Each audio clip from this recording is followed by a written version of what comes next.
Luna Camilo, Alejandra Riaño, presente. Mara Rincón, presente. Anderson Roballo, Juliet Sáenz, presente. Bianca Toa, Laura Veloso, Estefania Páez, Paulina Bermúdez, presente. Dana Cadena, Alejandro Candela, Emily Chávez, Paola Franco, presente. Joana González, presente.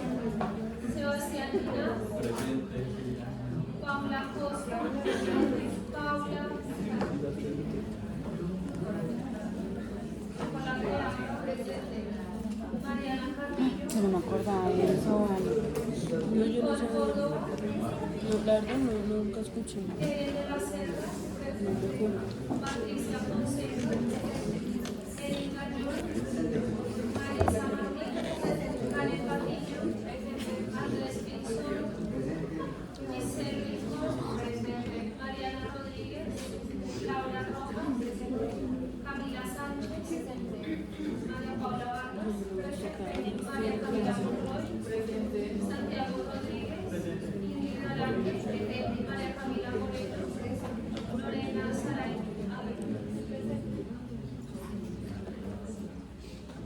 Listo, chicos, entonces lo que vamos a ver el día de hoy son las enfermedades y condiciones perimplantares.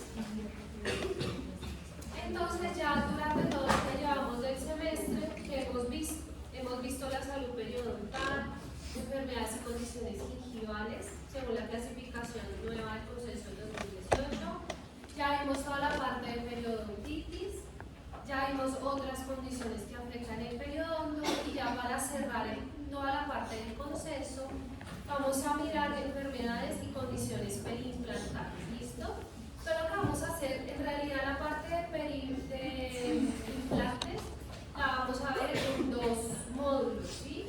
Uno primerito, que es el primer acercamiento que ustedes tienen con la parte de implantología en periodoncia, que es en tercer semestre, y la segunda parte que la van a ver en cuarto, ¿listo? Entonces, por el momento, pues, son conceptos generales, como cositas que ustedes deben tener en cuenta a la hora de diagnosticar sus pacientes que tienen condiciones perimplantares, ¿listo?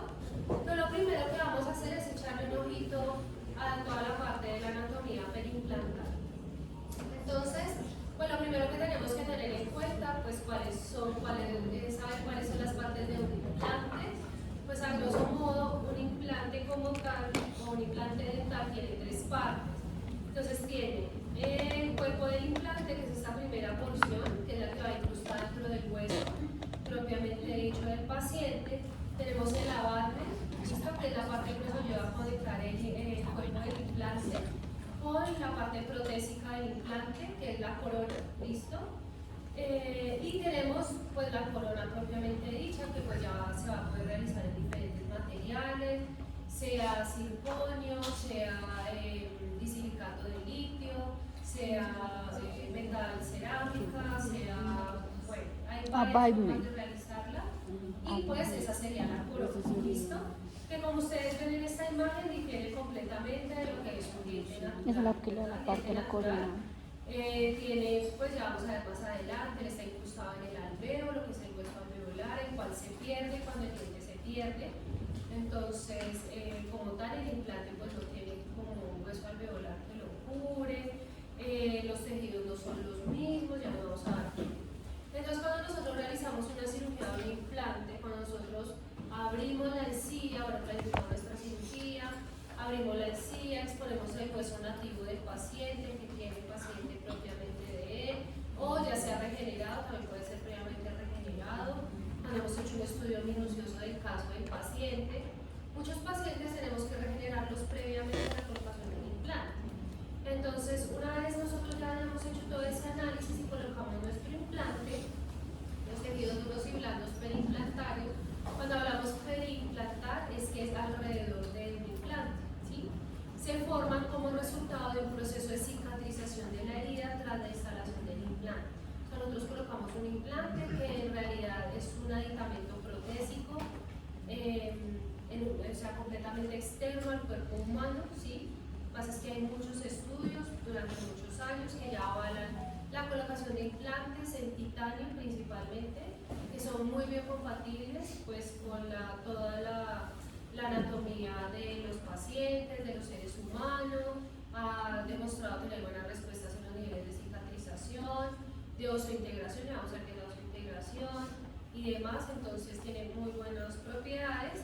También se utilizan implantes en circonio, ¿sí? Para sectores anteriores, con fenotipos periodontal muy delgados, morfotipos óseos muy delgados, o bueno, pacientes que de pronto no quieran nada metálico. Hoy en día también eso es muy probable encontrar, y también eso hay instituciones que, doctores que les gusta utilizar el metal en boca, entonces está la opción del circonio. Más sin embargo, pues la gran mayoría que colocamos son en titanio. ¿Listo? Entonces, la formación de hueso nuevo en contacto con el implante, ¿sí? La formación de todo el huesito nuevo que tiene contacto con el implante una vez nosotros lo colocamos y es en periodo de cicatrización, se conoce como osseointegración. Entonces el implante lo que hace es osseointegrarse como tal al hueso del paciente o al hueso regenerado. Entonces, ¿qué pasa con el implante? En el implante, vamos a ver más adelante, en el implante, a diferencia del diente, no tenemos ligamento periodontal, nada de eso, ¿sí? O sea, solamente tenemos el cuerpo del implante y el hueso, y lo que pasa es una osseointegración entre el implante y el huesito, ¿listo? Mientras que el establecimiento hablamos de mucosa perimplantar, ya no hablamos de encía queratinizada, ni encía herida, ni de nada de eso, hablamos de mucosa perimplantar, que es con toda la parte del tejido blando que rodea el implante, ¿listo? Incluye la formación de un epitelio de unión y una sola de tejido conectivo en contacto con los componentes del implante. Entonces, en esta fotico vamos a ver nuestro implante, ¿sí? Vamos a colocar nuestro implante, vemos el cuerpo del implante, que es el que vamos a instalar directamente dentro del hueso, y pues su porción más coronal generalmente puede quedar o a nivel de la cresta ósea o sumergido más o menos unos 2 milímetros por debajo de la cresta ósea, o también puede quedar un poquito supracrestal, ¿sí? O sea, por encima de la cresta ósea. Tenemos nuestro aditamento, nuestro abutment, que nos va a ayudar a conectar el cuerpo del implante con la corona. Tenemos un epitelio del surco, también tenemos un epitelio de unión y tenemos un tejido conectivo, solamente que estas fibras de tejido conectivo van directamente hacia el cuerpo del implante, ¿sí?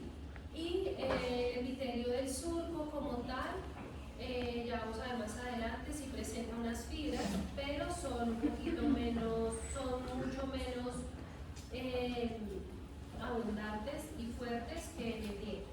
Entonces, las principales diferencias entre los tejidos periodontales y perimplantares, igual acá tenemos pues nuestro epitelio surco, nuestro epitelio de nuestro tejido conectivo, pero en los dientes naturales las fibras gingivales, que fueron todas las que nosotros vimos al principio del semestre, se insertan perpendicularmente al diente y se adhieren a la superficie del diente. Mientras que los implantes, como tal, en el implante, al ser un cuerpo extraño, un cuerpo de titanio, sí, muy bien compatible y todo, pero las fibras son paralelas, se forman unas fibras a nivel de la encía paralelas al implante, pero al no ser perpendiculares, al ser en menor cantidad, no son tan fuertes y la adherencia es muy débil, ¿sí? Entonces, en general, pues no hay una buena adherencia de esas fibras a los componentes del implante.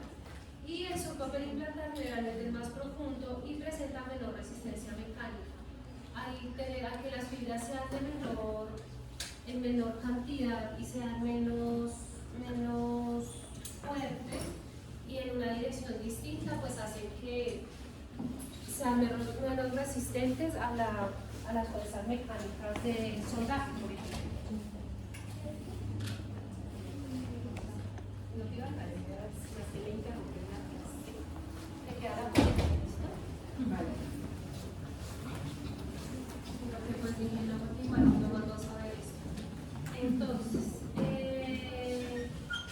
eso en cuanto a esta parte que la respuesta inflamatoria. Entonces, las fibras de los dientes naturales, como tal, proporcionan una barrera física contra la invasión bacteriana.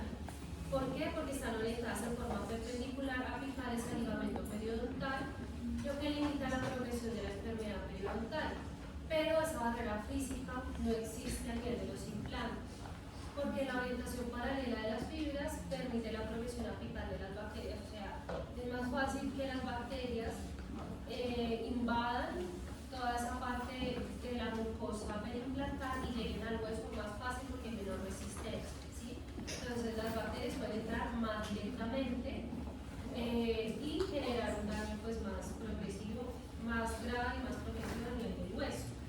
Lo que puede provocar una propagación más rápida de la inflamación y por consiguiente la periimplantitis, que vamos a ver más adelante qué es. Pues la raíz del diente y el cuerpo del implante, acá vemos como una diferencia entre lo que es un diente y lo que es un implante. El ligamento periodontal actúa como un sistema de suspensión a nivel del diente. El ligamento periodontal en el diente actúa como un sistema de suspensión que transfiere las cargas oclusales al hueso circundante y permite que los micromovimientos se disipen a sobrecargas limitadas, ¿sí? O sea, el ligamento periodontal lo que hace es distribuir todas esas fuerzas y sirve como sistema amortiguador de todas esas fuerzas, tiene varios mecanorreceptores, bueno, entre otras cosas.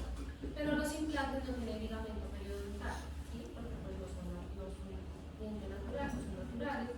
Por lo tanto, las cargas oclusales se transfieren directamente al hueso. Por eso es tan importante, cuando nosotros vamos a colocar un implante, vamos a planificar la cirugía del implante, lo hacemos siempre protésicamente guiado. ¿Qué quiere decir protésicamente guiado? Que nos ayudamos con un rehabilitador, ¿sí? Para que nos diga dónde necesitan los implantes de manera que la distribución de las cargas sea la adecuada y la óptima para ese implante. Nosotros no colocamos el implante donde tenemos hueso. En realidad sería lo más lógico, pero no lo hacemos.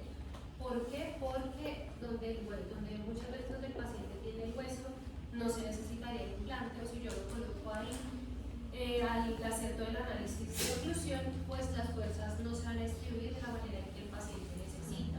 Entonces, ¿eso a qué viene? Pues que como el implante no tiene ligamento periodontal, las fibras gingivales son muy débiles, son de menor proporción y demás, y todas las cargas se distribuyen y se van directamente al hueso, pues debemos hacer un muy buen análisis de toda la parte de oclusión, de toda la parte protésica, antes de planificar el implante.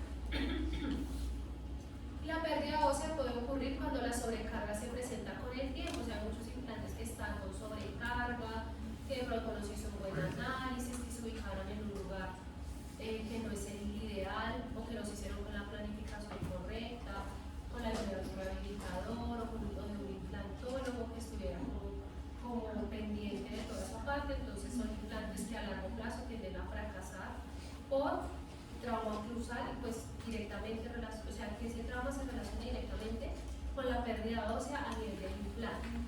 Entonces el primer término que nosotros vamos a ver es salud periimplantar. Ese es el primero.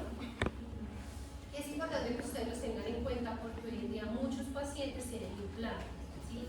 En una época no, pero hoy en día sí, muchos pacientes tienen dientes, tienen implantes o tienen solo implantes. Entonces si a ustedes llega un paciente así, pues tienen que poder hacer el diagnóstico. ¿Listo? Entonces el primer diagnóstico que ustedes pueden tener es salud periimplantar. Entonces, ¿qué es la salud periimplantar? Entonces ustedes ven aquí a mano derecha cómo se ve este implante, se ve sano, la cresta ósea se da a nivel de la porción más coronal del implante, se ve la encía sana, todo se ve. ¿Listo? Se caracteriza por la ausencia de signos clínicos de inflamación, como enrojecimiento y sangrado al sondaje. ¿Listo? Al sondaje. O veo. Sin embargo, no es posible definir un rango de profundidad de sondaje que sean compatibles con salud. ¿Por qué? Porque al yo sondear un implante, como la resistencia, no tenemos fibras de ligamento, no tenemos un complejo de fibras gingivales, todo lo que vimos en el primer corte de este semestre, pues es muy sencillo que al ingresar la sonda, como tiene menor resistencia mecánica, pues se me vaya mucho más abajo, ¿sí? Y pues tengo el abate, que es lo que me ayuda a unir el cuerpo del implante con la corona, generalmente es liso y pues ahí no va a haber una adherencia de fibras. Entonces es muy probable que yo ingrese la sonda y ya no me va a venir a 2 milímetros de presión, me vaya a 5 milímetros, a 4 milímetros, hasta 6 milímetros y puede estar en condición de salud. Entonces por eso es importante que ustedes sepan hacer bien el diagnóstico al periimplantar. ¿Listo? Además, la salud periimplantar puede existir alrededor de implantes con soporte óseo reducido. Eso nos dice el concepto. Entonces,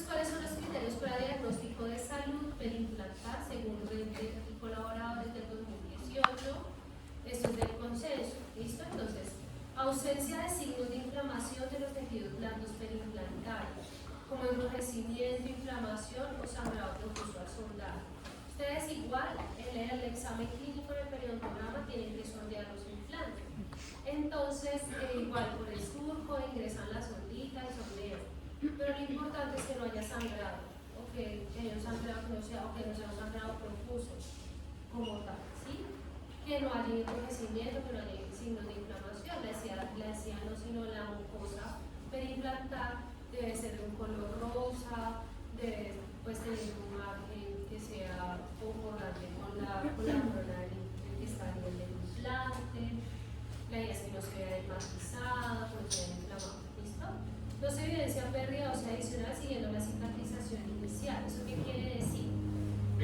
Cuando nosotros colocamos el implante, inmediatamente hacemos la cirugía del implante. Nosotros tomamos una radiografía para saber cómo quedó el implante con respecto a la cresta ósea, ¿sí?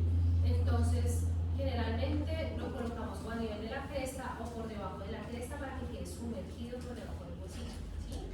Entonces, igual nuestro paciente lo operamos, le encargamos su implante en el momento que debo hacer y después lo citamos para mantenimiento, ¿sí? Porque los pacientes igual con dientes y con implantes o con dientes e implantes deben tener un seguimiento estricto para mantenimiento. Entonces, en esos mantenimientos nosotros a esos implantes les tomamos radiografía. La idea es que al comparar la radiografía y la que yo tomé el día de la cirugía con la del mantenimiento, pues no haya una pérdida ósea significativa. Lo que pasa es que existe un riesgo de que yo al colocar el implante durante el primer año haya una pérdida ósea de hasta 1 o 2 milímetros, ¿sí? Y se considera normal dentro de la normalidad, aunque hoy en día eso está siendo un poquito reevaluado porque dicen que no deberían perder nada de hueso, pero pues por el trauma mecánico, por la oclusión, porque la sola cirugía, solo abrir, ya implica una pérdida ósea, bueno, en fin, hay varios factores, pues se considera normal.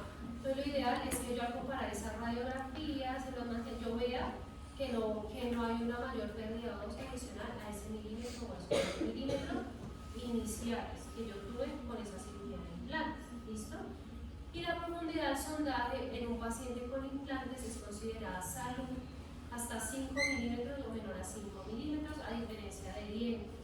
En dientes ya consideramos bolsa periodontal 4 milímetros o más. En implantes consideramos 4 y 5 milímetros como normalidad. Está dentro de los estándares de normalidad y se considera salud periodontal. Entonces, para que ustedes tengan esa partecita clara, pues por todo lo que les acabo de comentar. Para la definición de caso en la práctica clínica, acá estamos viendo en la imagen derecha un paciente con salud periimplantar, ¿listo? Entonces vemos que la encía es color, la mucosa periimplantar es color rosa floral, se ve como tal un buen contorno de los tejidos blandos alrededor del implante, se ve completamente sano. Para nosotros poder visualizar esto, tenemos que retirar la corona que está sobre el implante, ¿sí? ¿Cómo hacemos eso? Los implantes tienen algo, bueno, los implantes no. La parte protésica del implante de la corona, por su cara palatina, generalmente tiene un lugar que se llama chimenea, ¿sí? Y por ahí nosotros entramos con un destornillador, si la corona está atornillada, la desatornillamos, la quitamos para poder ver en realidad cuál es la condición de sus tejidos periimplantares, ¿sí? Lo ideal es que todos los implantes fueran atornillados, pero pues a veces no sé, porque la planificación no fue suficiente, porque la anatomía del paciente no se presta, porque la angulación del implante no me quedó como yo esperaba, por mil cosas, las coronas sobre los implantes no quedan completamente atornilladas, entonces nos toca hacer cemento atornillada o nos toca hacer las cementadas. Pero el problema es que cuando las hacemos así, pues retirar la corona para poder ver los tejidos alrededor es un poquito más difícil. Lo ideal es que todas quedaran atornilladas, ¿listo? Entonces, ¿qué vamos a ver cuando vemos este paciente? Ausencia de signos clínicos de inflamación, ausencia de sangrado o supuración al sondaje suave, ¿sí? O sea, vamos a sondear suavemente, porque acuérdense que no tiene buena resistencia mecánica, que podemos llegar rápidamente a tocar la cresta, al violar el huesito. Entonces, ahí es. Los implantes sondearlos un poquito más suavecitos incluso que los dientes. sin aumento de la profundidad del sondaje en comparación con exámenes previos y ausencia de pérdida ósea más allá de los cambios de la cresta que resultan de la remodelación ósea inicial, que es completamente, entre comillas, normal, a menos que, porque yo asistí a un seminario últimamente donde dice que ya no es tan normal que se pierda esos 2 milímetros. No hay odontólogos super periodistas super dotados que hacen que sus implantes no pierdan absolutamente nada de peso, pero según el último consenso es normal que se pierdan hasta 2 milímetros. ¿Listo? O sea, eso es normal, ¿sí? Lo que pasa es que nosotros como periodistas preservamos hasta 1 milímetro de hueso. Todo para nosotros es súper valioso, ¿sí? Ya vamos a ver más adelante porque cuidamos tanto el hueso del paciente.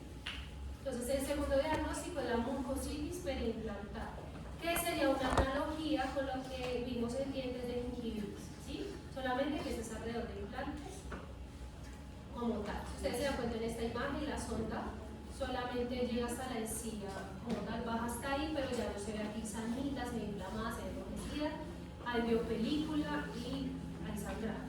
Entonces acá tenemos una imagen de la mucositis periimplantar, vemos que ya no se ve rosadita, no se ve rosa coral, se ve rojita, se ve inflamada, se ve matizado, se ve biopelícula, porque la biopelícula sigue siendo el principal factor etiológico para que se enfermen los implantes, así como para que se enfermen los dientes. ¿Que puede dar un componente sistémico adicional del paciente que empeore eso? Sí. Pero la principal siempre va a ser la biopelícula. Y yo les agradezco, chicos, que ustedes nos lo digan al grupo anterior, que por favor ya no le digan más placa bacteriana. Necesito que se cambie el chip. Necesito que lo digan de acuerdo al nuevo consenso. No es placa, no es sarna. Esos son términos un poquito más de antes, ¿sí? Y necesito que ustedes ya cambien el término a lo que hemos visto. Yo les hablé de biopelícula.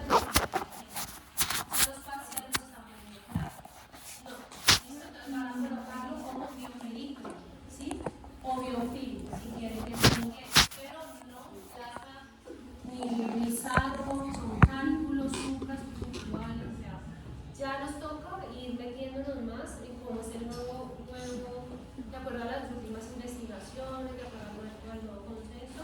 Es una biopelícula, es una película bioactiva, viva, llena de microorganismos patógenos vivos. Placa no nos dice nada, la placa es cualquier cosa, ¿sí? Pero biopelícula es una palabra compleja que incluye muchas cosas. Yo desde el primer semestre me las estoy metiendo ya, porque están conmigo en mí. Y ya por hablar con la doctora Natalia también para que empiece a decirlo placas, sino biopelícula, para que ustedes cuando lleguen aquí a tercero lleguen con este concepto. ¿Listo? Entonces, está caracterizada por una lesión inflamatoria en los tejidos blandos que rodean un implante en ausencia de pérdida de hueso de soporte. O sea, acá no tenemos pérdida de hueso aún, ¿sí? Pero sí tenemos inflamación como tal. Entonces, ¿qué nos dice el consenso? Según Hayes-Mayfield y Sally en el 2018, que nos hablan de mucositis periimplantar, nos dicen que la mucositis es la inflamación de la mucosa periimplantar en ausencia de pérdida ósea marginal alrededor del implante. ¿Y qué podemos tener en una mucositis periimplantar? Podemos tener presencia de signos de inflamación de los tejidos blandos periimplantares. Podemos tener enrojecimiento, podemos tener inflamación, podemos tener sangrado lineal o puntual que persiste hasta 30 segundos después del sondaje. Por eso es importante que cuando nosotros sondeamos, sea dientes o sea implantes, volvamos a los 30 segundos a revisar si realmente hubo sangrado, si el sangrado persiste o no. Porque muchas veces cuando sondeamos inmediatamente ahí mismo nos sale la sangre. Si no se demora un poquito en responder esa observación del epitelio, se demora un poquito en responder. Entonces la idea es que sondeemos y después echemos un ojito y revisemos que realmente no haya sangrado, ¿sí? No hay pérdida ósea adicional siguiendo la cicatrización inicial. Entonces siempre cuando hacemos nosotros los controles de nuestros pacientes les pedimos radiografía periapital de signo claro para compararlo con la radiografía periapital, ¿sí? Y las profundidades al sondaje no pueden exceder los 5 milímetros. Hasta 5 milímetros lo consideramos con inflamación, enrojecimiento, edema y demás, lo consideramos mucositis periimplantar, ¿sí? Pero no tenemos pérdida ósea aún más allá de la remodelación ósea inicial. Definición de caso en la práctica clínica. Entonces, cuando nos llega un paciente con mucositis periimplantar, nosotros igual ya sabemos que tiene un implante, pacientes una radiografía panorámica mínimo para saber cómo está, para tener un panorama general de su situación clínica, panorámica, por eso se llama panorámica. Entonces yo sé, ay, tiene un implante acá, tiene un implante acá. Entonces, pues yo ya me puedo dar una idea que hay un implante, porque hay implantes que a veces están coronas tan bien hechas que uno no sabe si es un implante o es un diente, ¿sí? Entonces para tener que exponer. Siempre tenemos que tener una panorámica mínimo para poder ver el panorama general del paciente. Entonces, presencia de sangrado y de supuración al sondaje suave. En este caso, en implantes sí puede haber supuración solamente en una mucositis periimplantar, ¿sí?